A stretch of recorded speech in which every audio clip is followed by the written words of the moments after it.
So Joe Biden, you've announced that you are running for president again in what I consider a very generic and uninspired announcement ad. I put a video up a couple weeks ago, but apparently I left off a lot of things, and my audience gave me a few ideas of some of your other failures. So this is a part 2 in a 2-part video series. You guys remember that Chinese spy balloon that was allowed to float above our atmosphere, surveil some of our critical infrastructure for apparently days, and Joe Biden just let it happen? Talk about a national security risk.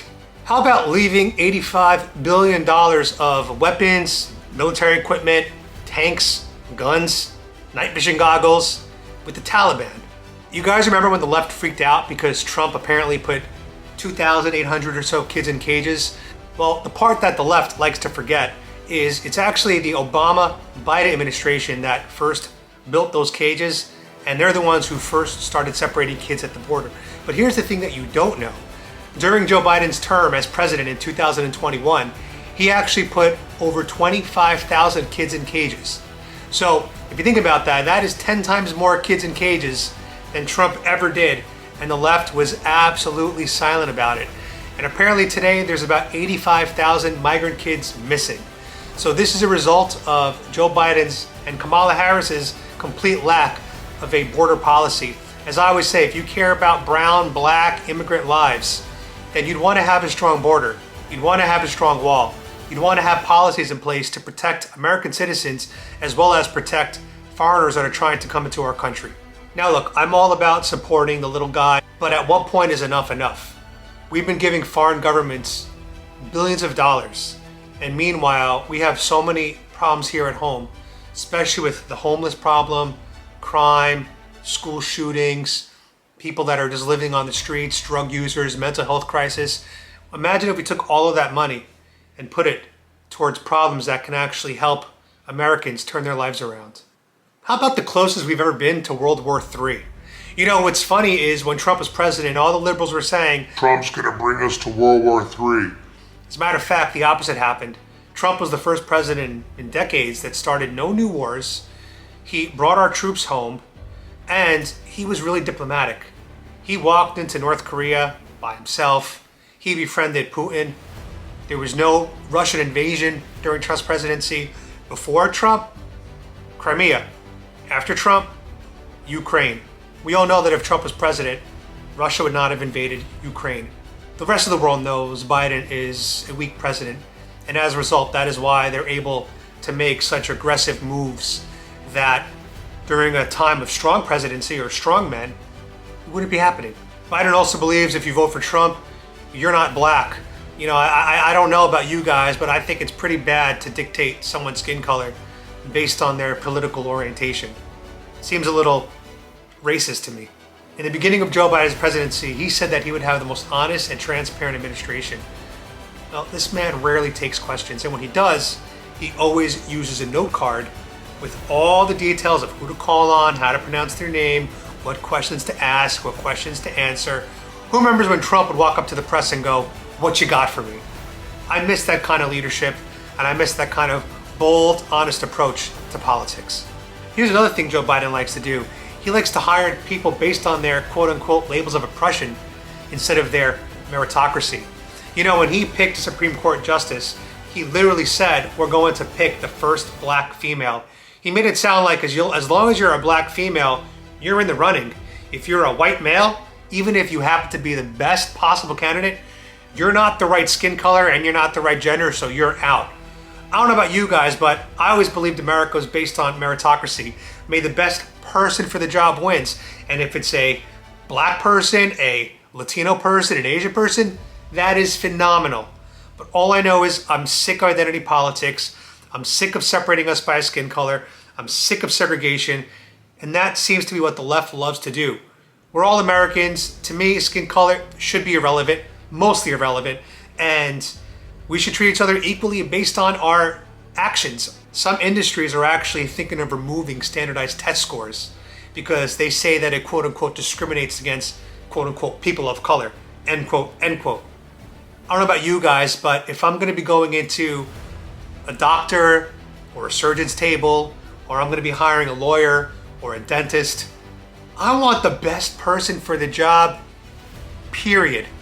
I don't care if you're 50% diverse, if you have 30% LGBTQ quota. I don't care about that stuff. I want the best possible doctor for the job. And just to be clear, I've been dealing with a lot of health problems myself for the past couple of years, and let me tell you this, my doctors have been the damn rainbow. I've had Indian nephrologists, I have a Mexican primary care doctor, I've had some of the most fantastic nurses, they were black women. So, I've had great treatment, but my hospitals were not openly pushing woke diversity into our faces while they still were able to have diversity. To me, that's a beautiful thing. Diversity is great when it's organic, but it's very, to my opinion, when you're forcing it at the possible risk of quality, I have a bit of an issue with that. And remember, I'm a brown person myself. I am Mexican American. And all I know is if I get a job or if I want to get into college, it's because I deserve that spot. I've earned it. Not because they look at me and say, oh, because you're Mexican, you can have a slightly lower test score than what we normally accept. But because you're brown, we're going to let you in. I'm not about that. But the Joe Biden administration clearly is, and I'm just not a fan of that. How about biological men entering women's sports? We have people like Leah Thomas, we have the runner Glenique, we had that UFC fighter Fallon Fox. These are trans women that are entering women's sports and completely dominating the category. And it's become very unfair for women. How about women's jails where they now have to give out condoms because some of the trans women are having sex with some of the female prisoners? Pregnancies should not be happening when it's a single gender jail cell. Men and men, women and women. Should not be having pregnancies. It should not be happening. Are you guys worried yet about the failing bank crisis that's happening right now? Well, you should be, because just this week, another bank went down, First Republic. It was required by JP Morgan Chase, but again, I don't remember during the Trump presidency, banks collapsing. That's why I like to call Joe Biden the king of the bank collapses. Let's make that a thing. Everybody start calling Joe Biden the king of the bank collapses. So this was part 2, guys, of some of the epic failures of the Joe Biden administration that I just wanted to highlight. And if you guys have anything that I've missed, please watch part 1 and part 2 and let me know if you guys think that there's enough for a part 3. There probably is. There's a lot of things that I'm failing to mention here. And once again, I am a former Democrat. I'm a former liberal for about 36 years. I grew up in New York City, and now I live in Florida, and I am a registered Republican.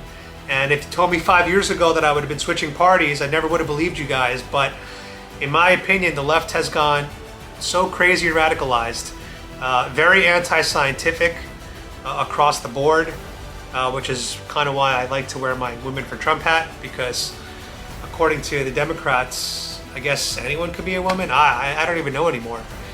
Words, I guess, mean nothing anymore because of the Joe Biden administration. Remember, even his Supreme Court justice said she could not define what a woman is because, quote unquote, she's not a biologist.